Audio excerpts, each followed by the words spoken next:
यहाँ विचार किया जाए कि अहंकार में अभिमान है, इसका क्या अर्थ है ना। तो मान जो पद है उसका हम वास्तविक अर्थ जानना चाहते हैं। उसके आगे एक उपसर्ग लगा है अभी। तो उपसर्ग के लिए नियुक्त में यह एक स्थल है 1.1.3 प्रथम अध्याय के प्रथम खंड में तीसरे स्थल में कोई, वहाँ 20 के लगभग उपसर्ग गिनाए गए हैं नियुक्त में। नियुक्त बहुत प्रामाणिक चीज मानी जाती है कि वेद में जहाँ कुछ भी आया है, यदि नियुक्त ने कुछ कह दिया है तो उसको मान लेना चाहिए। तो अभी उपसर्ग के लिए वो लिखते हैं इत्याभिमुख्यम, अभिमुख्यम। जो अभी के आगे जो है उसको मुख्यता बढ़ाने के लिए इस उपसर्ग का प्रयोग किया जाता है।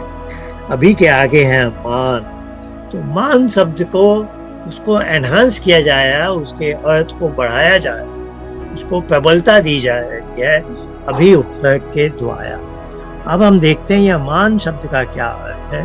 तो धातु पाठ जो पाणिनि का है, वहाँ एक धातु है माँ माने, तो धातु वहाँ ऐसे गिनी गई है माँ माने। अब इसका हिंदी अनुवाद हमारे बहुत अच्छे विद्वान हो गए हैं युधिष्ठिर मीमांसक जी, वो उन्होंने इसका हिंदी में लिखा माने के अर्थ में, हिंदी में हमें समझाने ये नापना तौलना समाना, इस अर्थ में ये धातु का प्रयोग होता है। अर्थात माँ माने का अर्थ है नापना तौलना समाने के अर्थ।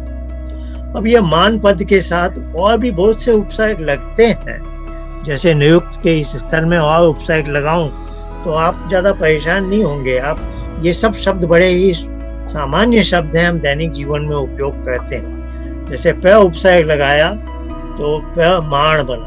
अब ये संस्कृत व्याकरण की अलग चीज है। अष्टाध्यायी का एक सूत्र आता है साभ्याम नो न समान पदे, न का न हो जाता है, र और तालव्य श पहले आए तो प्र में र है तो प्रमाण के बदले प्रमाण है। असल में मान ये तो प्र आया प्रकर्षण यानी प्रकृष्ट भाव में, और प्रमाण शब्द तो हम जानते ही हैं। प्रमाण शब्द बड़ा पावरफुल शब्द है, प्रमाण है कोई प्रामाणिक चीज। वैसे ही हम परिचित हैं समान, जहाँ एक ही भाव है एकत्व का, यह इसके समान। तो हम समान मान शब्द वाले बहुत से शब्दों से परिचित हैं और उनका अच्छी तरह से उपयोग करते हैं। तो अभिमान में हम क्यों अटक जाते हैं, यह एक समस्या है। और ऋषि का अभिमान शब्द हमें उस ढंग से देखना चाहिए जिस ढंग से यह शब्द बनता है।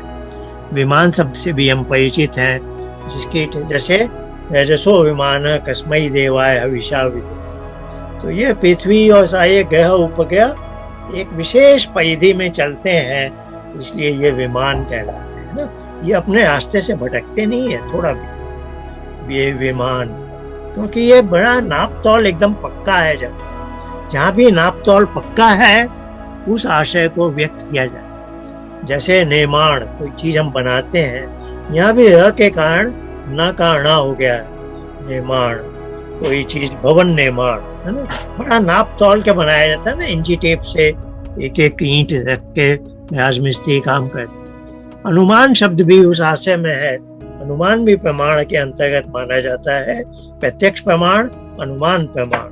तो अनुमान में भी हम सादृश्यता लाते हैं। वो देखा, किसी ने कहा यज्ञदत्त का जुड़वा भाई है देवदत्त, तो यज्ञदत्त को हम जानते हैं, तो देवदत्त भी उसको, देवदत्त उसके जैसा ही दिखता है, तो यह भी उसका जुड़वा भाई हो गया है ना। तो इसको हमने अनुमान किया, या वर्षा को देख के बादल का अनुमान। अभी जो मैंने यज्ञदत्त देवदत्त वाली बात की वो उपमान के साथ अधिक लागू होगी। तो ये मान शब्द हम परिचित हैं। इसी प्रकार अभिमान हमें समझना चाहिए अभिपूर्वक मान, यानी नाप तौल जहाँ बहुत अच्छी तरह से। अभी शब्द अभी उपसर्ग आया है इत्यादि मुख्यम, मुख्यता देने के लिए कि जो नापने तौलने का काम बहुत सटीक किया गया है, अर्थात जो बुद्धिवृत्ति की कॉपी बनाई की गई है अहंकार में, वो कॉपी एकदम परफेक्ट कॉपी है ना। तो कोई भी गलत कॉपी वहाँ नहीं बनती। तो इसको अहंकार में अभिमान में, और मैं ज्यादा समय इसमें नहीं लगाना चाहता था, कोई एक स्लाइड और बना दी है मैंने। अब ये जो हम इंची टेप की बात करते हैं, अहंकार में अभिमान का वास्तविक, तो जो भी सिलाई में लगे हैं हम सबका इसका उपयोग करते ही हैं। 1 मीटर की लंबाई क्या है? तो जो साइंस पढ़े हैं वो जानते हैं। पेरिस की प्रयोगशाला में एक डंडा है, एक यानी स्टील का एक डंडा विशेष पड़ा हुआ है जिसको बोलते हैं, इसकी लंबाई 1 मीटर, तो वह एक मानक डंडा है। तो हमारा जो घर में है वो तो मानक नहीं, लेकिन उस पेरिस के मानक डंडे से नाप के यदि मैंने 1 इंची टेप लिया है तो यह हो गया, मैंने अभिमान पूर्वक वह मानक डंडे से अपना इंची टेप मिलान करके बनाया है ना। तो यह बुद्धि वृत्ति मानक है, अहंकार की अभिमान वृत्ति उसको अभिपूर्वक मान से बनाई गई है, बिल्कुल हूबहू इसके जैसी।